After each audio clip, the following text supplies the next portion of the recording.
Live from New Delhi, you're watching DD India Live, India's voice to the world. I'm Ramesh Ramachandran. Coming up in the next 30 minutes. India's ruling party tables bill to hold simultaneous national and state elections. Ukraine says it killed the head of Russia's nuclear, biological and chemical defense forces in a Moscow bomb attack. And a judge rejects Trump's bid to dismiss his hush money conviction, says no immunity for unofficial acts.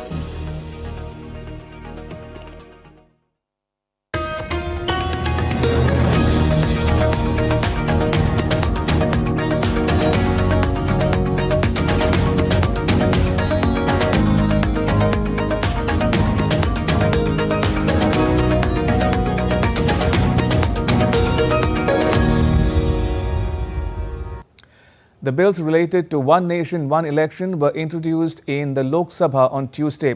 The opposition sought a division of votes as Law Minister Arjun Ram Meghwal moved the motion to introduce the Constitution 129th Amendment Bill 2024 and the Union Territories Laws Amendment Bill 2024 in the House. 269 members voted in favor of introduction of the bill and 198 against it. I beg to move for leave to introduce the Constitution 129th Amendment Bill 2024, further to amend the Constitution of India. ये item number 18 में है और item number 19 में जैसे आपने कहा, Honorable Speaker Sir, with your permission, I wish to move for leave to introduce the Union Territories Laws Amendment Bill 2024, further to amend the Government of Union Territories Act 1963, the Government of National Capital Territory of Delhi Act 1991, and the Jammu and Kashmir Reorganization Act 2019. ये मैं आपकी अनुमति से आपसे leave मांग रहा हूँ. Thank you, sir. Home Minister Amit Shah said that when the One Nation, One Election bills came up in the cabinet, Prime Minister Narendra Modi said that they should be referred to a joint parliamentary committee. जब ये संविधान सुधार का विधेयक, संवैधानिक संशोधन जब cabinet में चर्चा में आया, तब प्रधानमंत्री जी ने स्वयं मंशा व्यक्त करी थी कि इसको जेपीसी को देना चाहिए. इस पर विस्तृत चर्चा सभी स्तर पर होनी चाहिए. इसलिए मुझे लगता है कि इसमें सदन का ज्यादा समय जाया करे बगैर अगर मंत्री जी कहते हैं कि इसको जेपीसी को सौंपने के लिए वो तैयार है, तो जेपीसी में सारी चर्चा होगी और जब जेपीसी के रिपोर्ट के आधार पर कैबिनेट इसको पारित करेगी तब भी फिर से चर्चा होनी है. Meanwhile, Lok Sabha Speaker Om Birla assured the House that a joint parliamentary committee will enable the members to discuss and debate the bills in their entirety. Members will be given more time to debate the bills when they come before the House. JPC के समय व्यापक चर्चा होगी और सब दल के सदस्य होंगे, उसमें डिटेल चर्चा होगी और उसके बाद जब बिल आएगा उस समय आपको व्यापक चर्चा, आप जितने समय चाहोगे उतने घंटे आपको व्यापक चर्चा दी जाएगी. पूरा समय दिया जाएगा, सबके दल के सदस्यों को समय दिया जाएगा. ये मैं आपसे कह सकता हूं कि उस समय जब इस बिल पे लाएगा तो पूरी डिटेल चर्चा होगी सभी माननीय सदस्यों को. जितने दिन आप चर्चा जाएंगे उतने दिन से आपको चर्चा का समय दिया जाएगा. Manish Tiwari of the Congress party said that these bills violate the basic structure of India's constitution. He said the introduction and consideration of these bills is beyond the legislative competence of the House. The bills which have been moved by the Honorable Minister of Law and Justice absolutely assault the basic structure of the Constitution and are beyond the legislative competence of this House, and therefore they need to be opposed ab initio, and the introduction of those bills have to be stopped. India's Finance Minister Nirmala Sitharaman said that unemployment rate has come down from 6% in 2017-18 to 3.2% this year. On labour force participation, she underlined the increasing role of women, reflecting broader societal and economic advancements. She was speaking in the Lok Sabha on the supplementary demands for grants first batch for 2024-25. Unemployment rate was 6% in 2017-18. Today it has come down to 3.2%. And this is accompanied by a rise in the labor force participation ratio and worker to population ratio figures as well. A very important factor is the gender component, madam. The female labor force participation rate has been on the rise for the past 6 years, from 24.5% in 2018-19 to 41.7% in 23-24, and we'll be glad to know that this is largely driven by rising participation of rural women into the labor force. India's Prime Minister Narendra Modi attended a program in Jaipur that marked the completion of 1 year of the government of Rajasthan. The Prime Minister inaugurated and laid the foundation stone of 24 projects worth more than $5.4 billion. The projects pertain to energy, road, railway and water. In his address, the Prime Minister said the national and state governments were working for the all-round development of the state. He was joined on the occasion by the Chief Ministers of Rajasthan and Madhya Pradesh. ये project Rajasthan में पानी की चुनौती का स्थायी समाधान करेंगे। ये प्रोजेक्ट राजस्थान को देश के सबसे कनेक्टेड राज्यों में से एक बनाएंगे। इससे राजस्थान में निवेश को बल मिलेगा, रोजगार के अनगिनत अवसर बनेंगे, राजस्थान के टूरिज्म को, यहां के किसानों को, मेरे नौजवान साथियों को इससे बहुत फायदा होगा। Earlier, Prime Minister Modi held a roadshow in Jaipur where he was greeted by thousands of his supporters.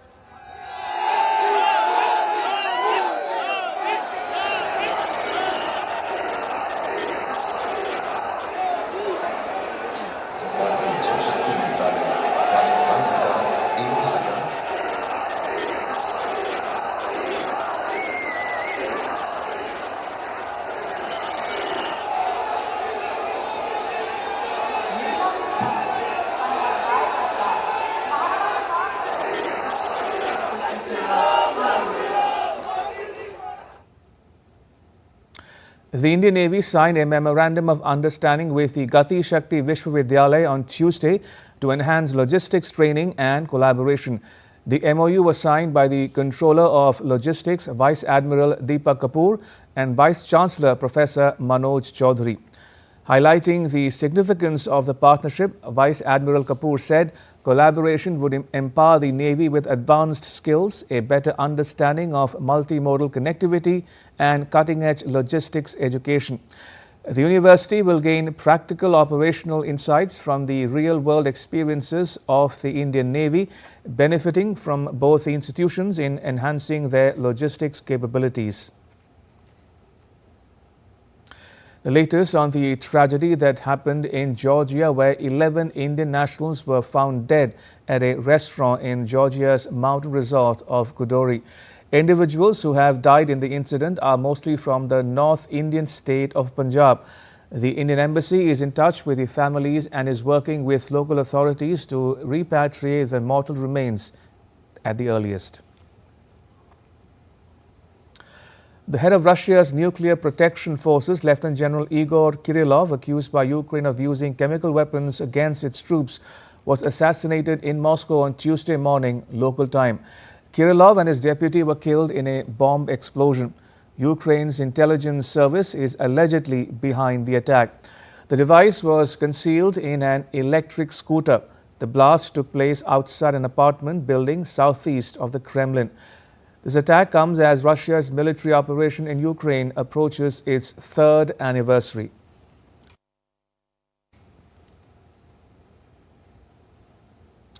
Germany's Chancellor Olaf Scholz lost a confidence vote on Monday, putting Europe's biggest economy on the path to a snap election on 23rd February. It marked the effective end of his troubled government. For now, the centre-left Chancellor continues in a caretaker role. Scholz lags in the polls behind Conservative opposition leader Friedrich Merz, who heads the Christian Democratic Union of former Chancellor Angela Merkel.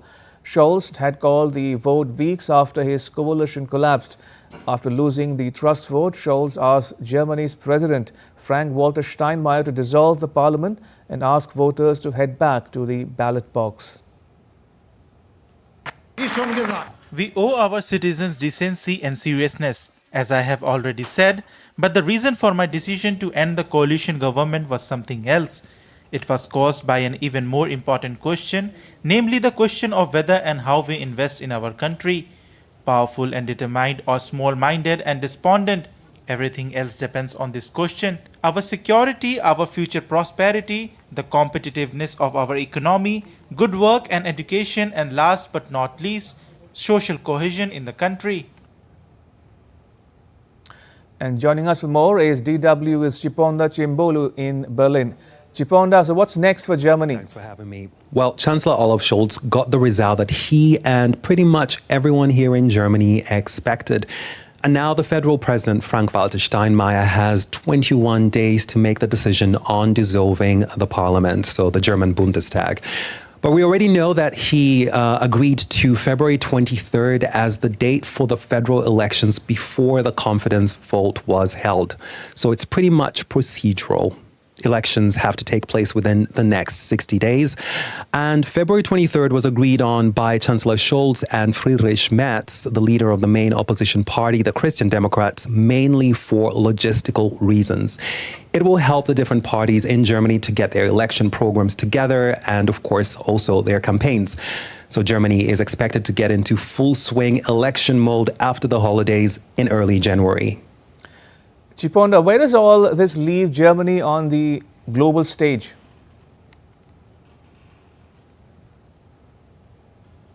Just over 8 weeks before the federal elections, and while the parliament is dissolved, the German government won't be able to make any key decisions. So Germany pretty much has a lame duck chancellor. And incoming US President Donald Trump has warned that he will introduce tariffs on European imports in the US, and of course that is something that could hurt Germany's exporters. Now, if we add the ongoing political chaos in France, the current situation in Europe doesn't bode very well for the EU to put up a strong response to a potential trade dispute with Washington.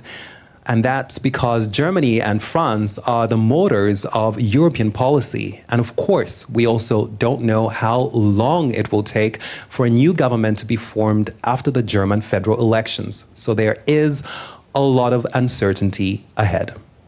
Chiponda, thank you. Chiponda Chimbelu reporting there from Berlin.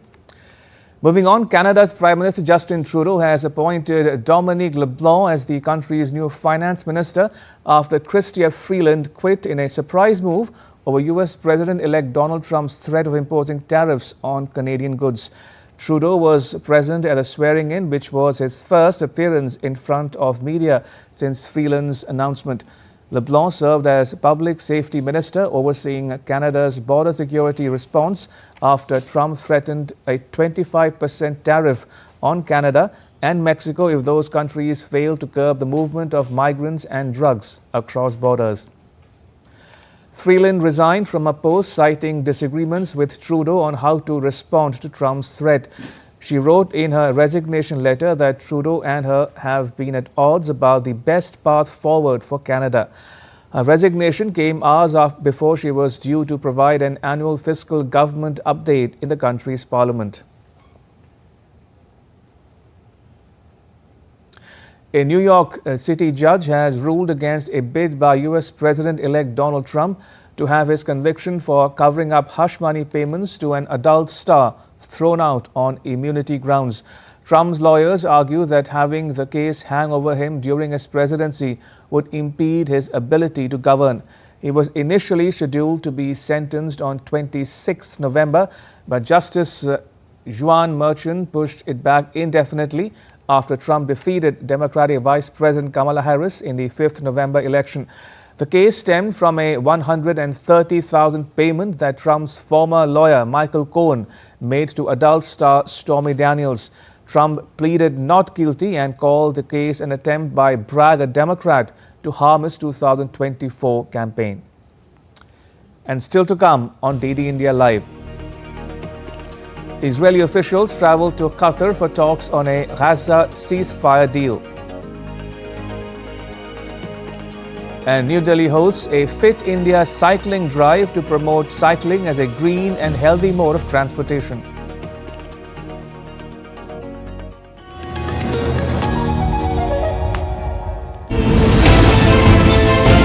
Geopolitics and trade deals. Economic challenges amid development. Hard work and the path to prosperity. It's the economy always. Between walkers, money is what money does and says. Supply creates its own demand. Between the bulls pulls and bears tears. When supply chains globalization and India rises to the podium. We'll get you centered with the Economic Brief at 8 p.m. every Thursday on DD India.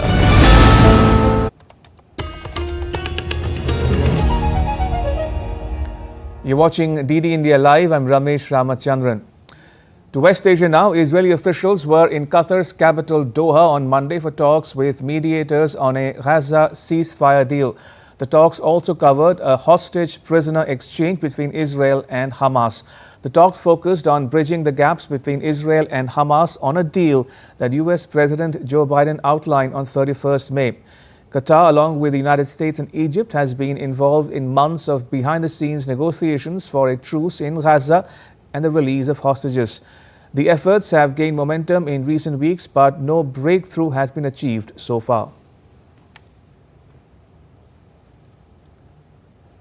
Israel's Defense Minister Israel Katz said on Monday that Israel is closer than before to achieving a prisoner swap deal with Hamas. He said a potential exchange deal is expected to gain majority support in Prime Minister Benjamin Netanyahu's cabinet.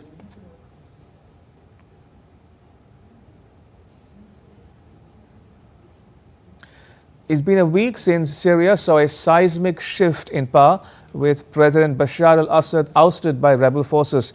As diplomatic maneuvering intensifies and the country seeks stability, key developments are unfolding both domestically and internationally. Here's the latest. Bashar al-Assad has broken his silence, issuing his first public statement since fleeing Syria. Assad claimed that he was evacuated to Russia only after Damascus fell to rebel forces. He denounced the new leadership led by Hayat Tahrir al-Sham and its allies as terrorists. On the other hand, Ahmad al-Shara, the leader of the new rebel coalition governing Syria, urged the US and other governments to lift terrorism designations on his group and remove sanctions. The European Union's foreign policy chief, Kaja Kallas, announced the bloc's envoy would visit Damascus for talks with the new leadership. Kallas also stated that Russia and Iran, Assad's key allies, should not have a role in Syria's future.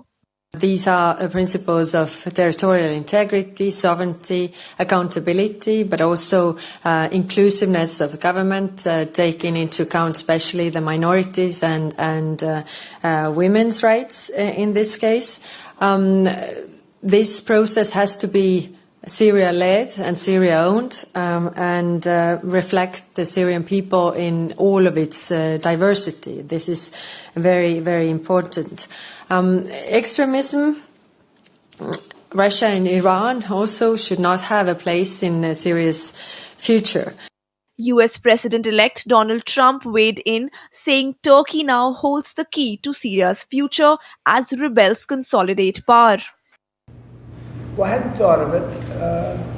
I think we have to get on with our lives. We'll have to see what happens. But right now, Syria has a lot of, there's a lot of indefinites. Nobody knows what's going to happen with Syria. But I think Turkey is going to hold the key to Syria, actually. I don't think you've heard that from anybody else, but I've been pretty good at predicting. UN Special Envoy Geir Pedersen underscored the need for a credible and inclusive political transition, emphasizing global efforts to bring stability to Syria. The United Nations Security Council is all set to meet on Tuesday to assess Syria's political and humanitarian situation. With international diplomacy in full swing, the focus now shifts to rebuilding, stabilizing, and charting a new future for Syria. Bureau Report, DD India. And now take a look at what else is making news around the world. Over 100 women in Australia have shared their experiences of weight shaming in medical settings, with some taking legal action. Many say that the use of body mass index by doctors leads to prejudice, unnecessary stress and mistreatment, particularly during pregnancy. In northern England's York, the annual Scandinavian Sancta Lucia service took place at York Minster. It's one of the many special Christmas events held to celebrate the season. In Sweden, Lucia is one of the most significant traditions in the calendar, a powerful symbol and celebration of light and an integral part of the Advent season. Rome is embracing the festive spirit ahead of the Jubilee year, starting Christmas Eve. Via del Corso shines with a 2-kilometer-long canopy of low-energy lights featuring symbols of global unity and resource preservation. Projections brighten landmarks in suburban neighborhoods, spreading holiday cheer across the city. An eco-creativity and innovation hackathon brings together young minds, offering them a dynamic platform to unleash their potential. These children are coming up with bright and innovative ideas that could make a real difference in protecting our planet. DD India's Siddharth Bharadwaj reports from New Delhi. Welcome to Eco Creativity and Innovation Hackathon, where innovation and creativity come together to generate eco-friendly solutions. The Ministry of Environment, Forest and Climate Change organized the Eco Creativity and Innovation Hackathon, national level showcase in New Delhi. This unique initiative aligns itself with Prime Minister Narendra Modi's Mission Life campaign, which emphasizes sustainable and mindful living. Leena Nandan, Secretary, Ministry of Environment, Forest and Climate Change, graced the occasion and appreciated how children came up with new and innovative ideas. It is so energizing and so inspiring to see the kind of innovation and inventive, the curiosity of the child. I think we must constantly have these kind of events because it's a very good practical learning. So in our educational systems, the children are learning so much of theory, but when they apply it, when they put their thoughts into these kind of ideas, come out with these solutions, then not only does it embed the sustainability in them, for a long time it inspires all their other peers and colleagues. A hackathon was launched in June 2024, supported by Ministry of Environment, Forest and Climate Change under its Environment Education Program that aimed to inspire young minds to tackle local environmental issues creatively through technology and innovation. It witnessed an overwhelming participation from children and youth. Top 5 student ideas were announced at the event and felicitated along with top 5 teachers and top 5 state-level nodal agencies for motivating and mobilizing students for participation in this competition. I am also very happy for getting a chance in participating in a competition like this, and was very happy with all the contacts I got. I secured second position in National Eco Creativity Hackathon today at Showcase at Delhi. I am very thankful to Almighty Allah and my mentors and the Pijam Foundation. Initiatives like these provide a platform for young minds to come together, blending creativity with innovation to shape a more sustainable and promising future. Siddharth Bharadwaj report for DD India. The Fit India movement took a significant stride towards a healthier and greener India with the launch of a Fit India cycling drive on Tuesday from the Major Dhyan Chand National Stadium in New Delhi. The event was organized by the Ministry of Youth Affairs and Sports. It was flagged off by India's Sports Minister Mansukh Mandavia. 500 cycling enthusiasts took part in it with an aim to promote cycling as a sustainable and healthy mode of transportation. DD India's Abhishek Prasad reports. India's Sports Minister Dr. Mansukh Mandavia launched the Fit India Cycling Tuesdays campaign at Major Dhyan Chand National Stadium. It is a unique initiative that promotes fitness, sustainability and healthy lifestyles through cycling.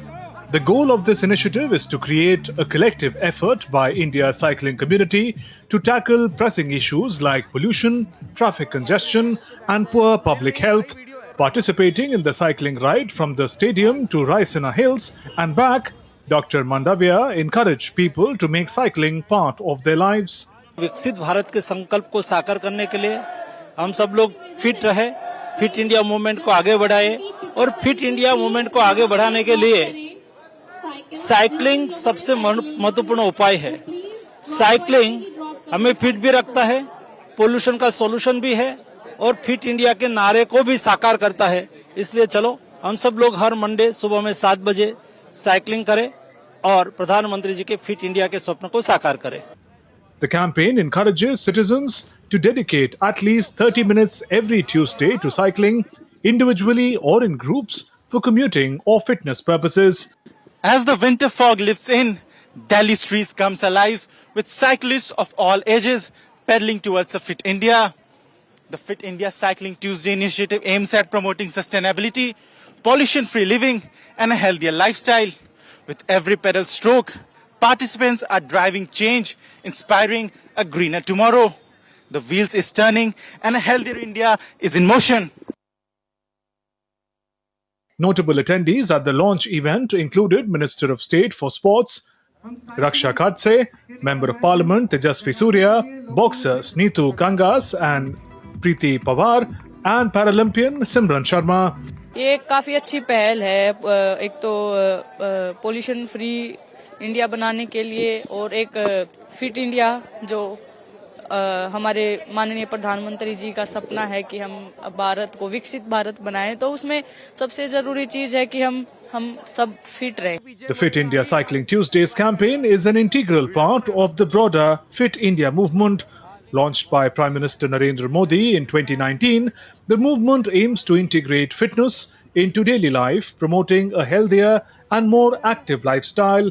By incorporating cycling into their routine, citizens can contribute to a greener, fitter and healthier nation.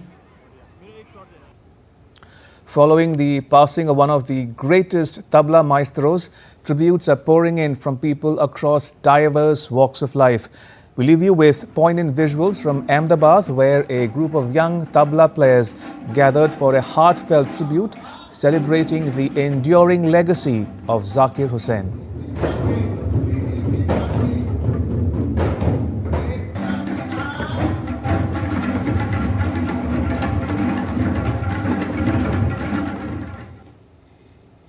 India's public broadcaster Prasar Bharati has launched an OTT platform called Waves. Waves provides complete infotainment ecosystem to digital media and OTT audiences. If you want great content for free, then download Waves now. That's all for this edition of DD India Live. We'll be back with more news as it breaks here on DD India. I'm Ramesh Ramachandran from all of us here in New Delhi. Thanks for watching DD India Live.